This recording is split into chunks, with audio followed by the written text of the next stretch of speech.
그러니까 러시아가 이제 표면상으로 이긴다고 얘기는 하겠지만 실질적으로 러시아는 패배자라고 봅니다. 왜냐하면 이제 게임이 안 되는 전쟁에서 3년 동안 우크라이나군한테 질질 끌려다니는 것도 문제고, 그러니까 어떻게 보면 패배나 마찬가지죠. 그러니까 러시아도 이제 장기간 전쟁과 경제 활동의 위축, 금융 제재 이런 것 때문에 러시아 경제가 굉장히 피폐화되어 있거든요. 북한을 이렇게 지원해 줄 만한 여력이 없는 나라거든요.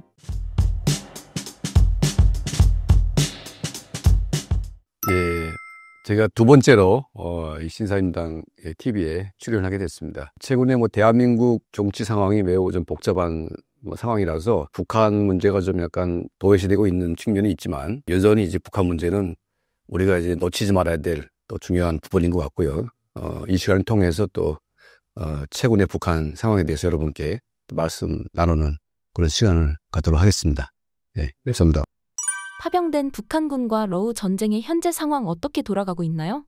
네, 지금 전쟁이 막바지에 이르고 있는 것 같습니다. 왜냐하면 트럼프 대통령이 젤렌스키 대통령을 이제 백악관으로 초대해서 광물 협정, 그리고 이제 전쟁 종식 이런 이제 압박을 가했는데, 젤렌스키 대통령이 이제 여기서 반발하다가 다시 또 이제 쫓겨나서 그 다음에 이제 미국이 군사원조 끊고 이런 상황이 또 되풀이되면서 다시 이제 그 30일 정전 여기 이제 합의를 했습니다. 그리고 이제 광물 협정도 맺어지게 됐는데, 우크라이나로서는 더 이상 선택의 여지가 없는 것 같아요. 그러면 이제 트럼프 대통령이 그러니까 우크라이나를 압박한 것 같지만, 그러니까 러시아의 입장을 많이 봐주는 것처럼 띄워놓고 실질적으로는 러시아를 압박하기 위한 어떤 고도의 전략적인 수가 아닌가, 이런 생각이 듭니다.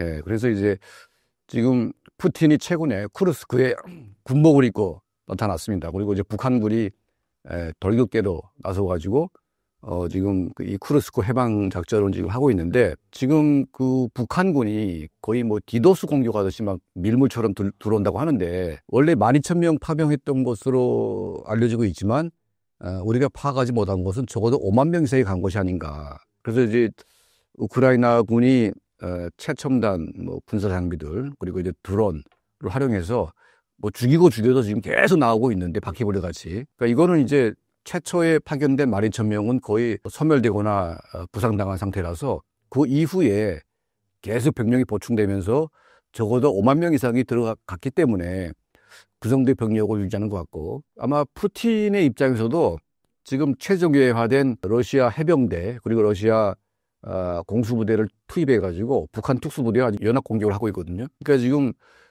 푸틴 역시 러시아 군대의 병사 고갈로 인해서 지금 굉장히 긴장된 상태고, 그러니까 북한군이 도움이 없이는 지금 전쟁을 수행하기가 매우 힘든 상태지요.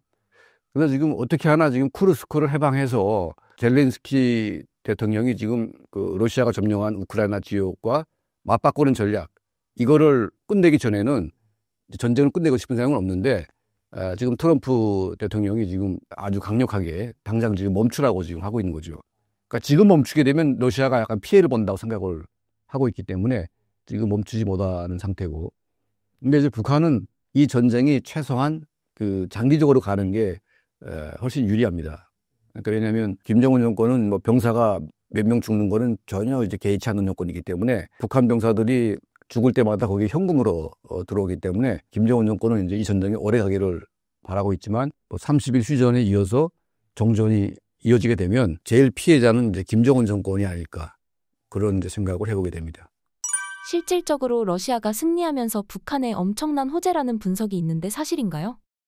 그러니까 러시아가 이제 표면상으로 이긴다고 얘기는 하겠지만 실질적으로 러시아는 패배자라고 봅니다. 왜냐하면 이제 상징적으로 그 우크라이나와 러시아 간의 군사력의 격차, 그리고 이제 이 국가 간의 어떤 이런 파워도 이제 게임이 안 되는데, 이 게임이 안 되는 전쟁에서 3년 동안 그 우크라이나군한테 질질 끌려다니는 것도 문제고, 그러니까 이겼다고 하는 게 이긴 게 아니고 국가 비례에 비해서 간신히 이제 견뎌낸 건 정도. 그러니까 어떻게 보면 패배나 마찬가지죠. 물론 이제 우크라이나는 외국의 지원을 받아가지고 이 사거리에 그 또 한계를 다 지적을 해놓고 러시아 본토를 타격하지 못하는 정말 불리한 입장에서 방어를 했기 때문에 상당한 피해를 입지 않았습니까? 그러니까 이런 상황에서 러시아가 전쟁에서 이긴다고 해서 그게 이긴 거라고 생각하기는 매우 좀 민망스러운 이제 그런 측면이 있고요. 그리고 이제 어찌됐든 우크라이나는 러시아에 비해서 훨씬 더 약한 나라이긴 하지만 군사 무기는 뭐 먼저 받았지만 병력을 지원받지는 않았습니다. 그러니까 러시아 같은 경우에는 우크라이나보다 몇 배나 인구가 많은 나라이고 군사력도 굉장히 구린데 많은 나라인데 그럼에도 불구하고 북한군까지 꾸려들여서 전쟁을 했기 때문에 과연 이제 이 전쟁이 러시아의 승리가 맞을까? 저는 이제 그렇게 보진 않고요. 다만 이제 북한이 러시아에 줄을 선 것에 대해서 뭐 잘 섰다고 뭐 얘기는 할지 모르겠지만 사실은 러시아와 북한 둘 다 이제 문제가 있는 나라입니다. 그러니까 러시아도 이제 장기간 전쟁과 그리고 이제 경제 활동의 위축 또 금융 제재 이런 것 때문에 러시아 경제가 굉장히 피폐화되어 있거든요. 지금 이제 러시아의 재정이 지금 거의 바닥난 수준이고 지금 전쟁으로 죽은 사람들에 대한 보상 뭐 이런 것까지 다 포함하게 되면 굉장히 심각한 상황인데 북한을 이렇게 지원해 줄 만한 여력이 없는 나라거든요. 예. 북한도 이제, 이런 이제 굉장히 어려운 나라에 붙어가지고, 지원을 받아야 되는 입장이기 때문에 러시아는 지금 당장은 이제 급한 그런 상황이라서 북한의 요구에 응할지 모르겠지만 전쟁이 끝나고 더 이상 북한이 필요 없을 때에는 되게 불리한 입장에서 북한의 요구를 과연 수용할까, 그런 생각이 들고요. 그런 차원에서 본다면, 북한이 이제 러시아에 붙은 것은 이제 중국하고의 갈등 문제가 있기 때문에 할 수 없이 붙은 것이지 그들에게는 선택의 여지가 없거든요. 러시아 외에는 다른 나라에게 붙을 만한 나라가 없기 때문에 이거는 이제 뭐 선택적인 문제가 아니라고 봅니다. 예. 최근 북한이 러시아와 가까워지고 있는데요. 이것을 바라보는 중국의 시각은 어떤가요? 그러니까 지금 그 세계 정치 무대에서 굉장히 좀 그 희한한 일들이 벌어지고 있는데 예를 들면 그 유엔에서 러시아 전쟁을 규탄하는 유엔 그 결의안 여기에 이제 그 반대한 나라가 미국입니다. 그 미국과 러시아와 북한이 반대했습니다. 그러니까 이게 너무나 웃기잖아요, 사실은. 근데 시진핑 주석이 이걸 기권했습니다. 그러니까 기권이라는 것은 반대나 똑같은 거거든요. 예, 그러니까 중국이 이걸 반대하고 미국이 찬성했다. 이게 굉장히 좀 모양새가 웃기는 건데, 자, 그만큼 그 호감도, 그러니까 푸틴과 트럼프 간의 호감도가 나쁘지 않다. 그러니까 이제 나쁘지 않은 이유는 두 사람의 성향이 좀 비슷한 그런 측면이 있고, 트럼프도 약간 뭐 민주주의 체제 시스템이기 때문에 독재적인 성향은 있지만 독재자는 아니죠. 하지만 이제 푸틴과 같은 똑같은 입장이라면 똑같이 했을 가능성이 높습니다.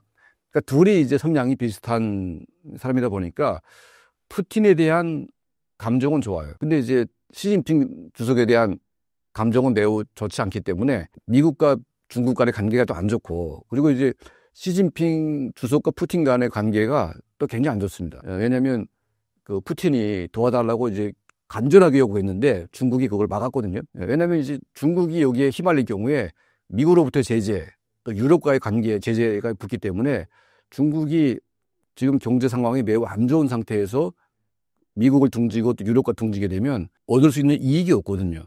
그러니까 뭐 우크라이나 전쟁을 러시아가 왜 해야 되는지 잘 모르겠고 그 전쟁을 통해서 중국이 얻는 이익이 전혀 없기 때문에 거기에 중국이 휘말릴 뭐 그런 이제 이유가 없는 거죠. 그러다 보니까 이제 푸틴과 시진핑 간의 관계가 안 좋은데 지금 트럼프의 생각은 러시아를 끌어들여 가지고 중국을 압박한다는 전략을 가지고 있는 것 같아요. 근데 그게 제 생각에는 굉장히 좀 말이 안 되는 전략인 게 어떻게 독재자를 한편 해가지고 다른 독재자를 갖다가 압박을 할 건지 그리고 중국과 러시아가 그런 트럼프의 전략에 속아 넘어갈지 그것도 미지수인 거죠. 예, 그래서 이제 지금 국제 관계, 이 국제 정세가 좀 굉장히 미묘하게 아주 이상하게 흘러가고 있는데 여기에서 북한이 지금 어부지리를 얻으려고 노력을 하고 있습니다. 예, 그래서 이제 러시아와의 관계 속에서 중국하고는 지금 굉장히 갈등 구조가 있기 때문에 북중 간의 이런 문제는 이제 어제 오늘의 문제는 아닌 것 같고 굉장히 장시간 동안 그 누적된 이 불만이 지금 폭발한 상태이기 때문에 어떻게 보면 중국이 북한을 이제 가만 놔둘 수 없는 그런 단계에 진입을 했고 오히려 미국이 지금 뭐 북한의 핵 보유를 뭐 인정하는 것처럼 얘기를 또 하고 있습니다. 예, 그러니까 이게 그 미국과 중국의 대북한 전략도 지금 미묘한 차이를 보이고 있고, 그러니까 지금 트럼프의 입장은 북한을 먼저 때리는 것보다는 중국부터 먼저 때려가지고 중국하고 싸우는 게 목적이다 보니까 북한을 약간 좀 옆으로 제껴놓고 관계를 좋게 가지는 식으로, 그러니까 북중 관계를 더 부추기는 거죠.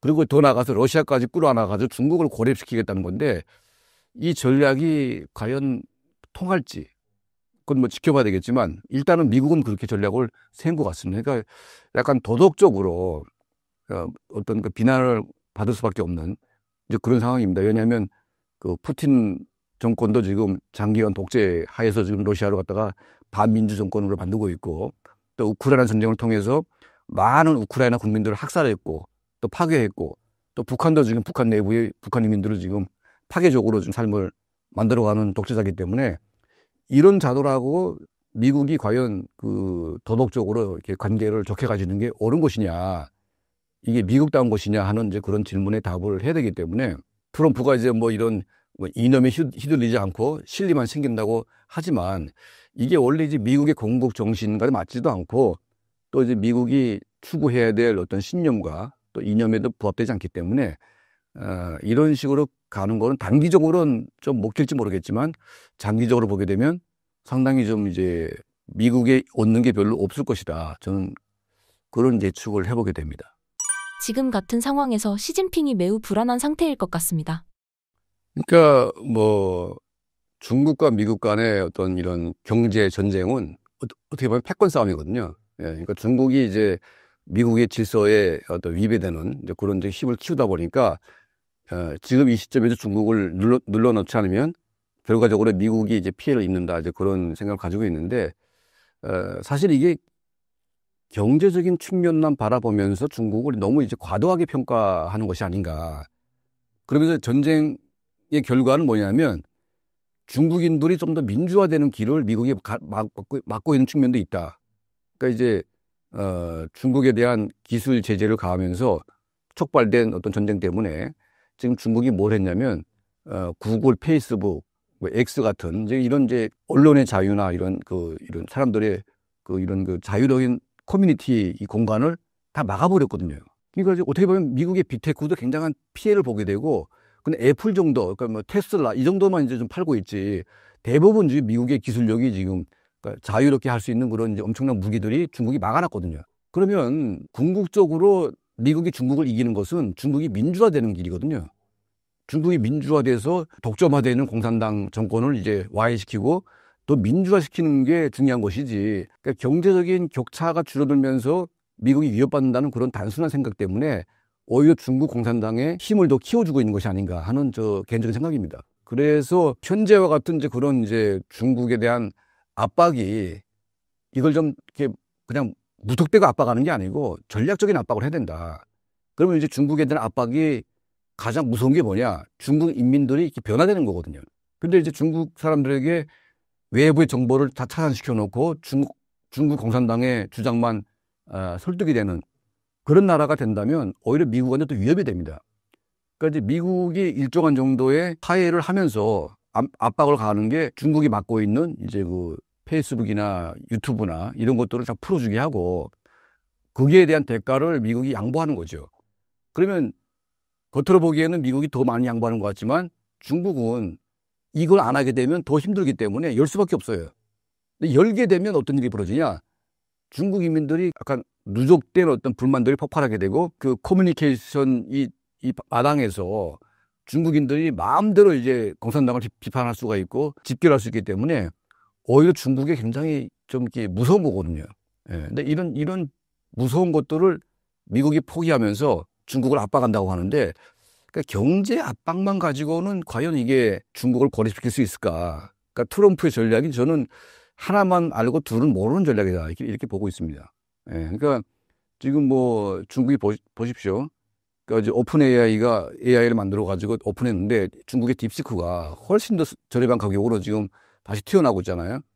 그러니까 경제적인 이런 경쟁에서 중국이 부당하게 남의 것을 훔쳐가지고 경제 개발을 하는 부분에 대해서는 엄격하게 처벌하되 경쟁을 해야 되겠죠. 다만 중국 공산당이 경제적인 발전을 독재화의 도구로 사용하지 않게끔 제도화하면서 중국 인민들에게 보다 자유로운 그 언론의 자유를 보장할 수 있는 이런 쪽으로 미국이 좀 몰고 가야 좀 건설적인 어떤 중국의 변화를 이뤄내겠는데 현재와 같은 그냥 그 압박 기조만 가지고서는 이제 중국이 과연 미국이 우려하는 대로 이렇게 변화가 될까?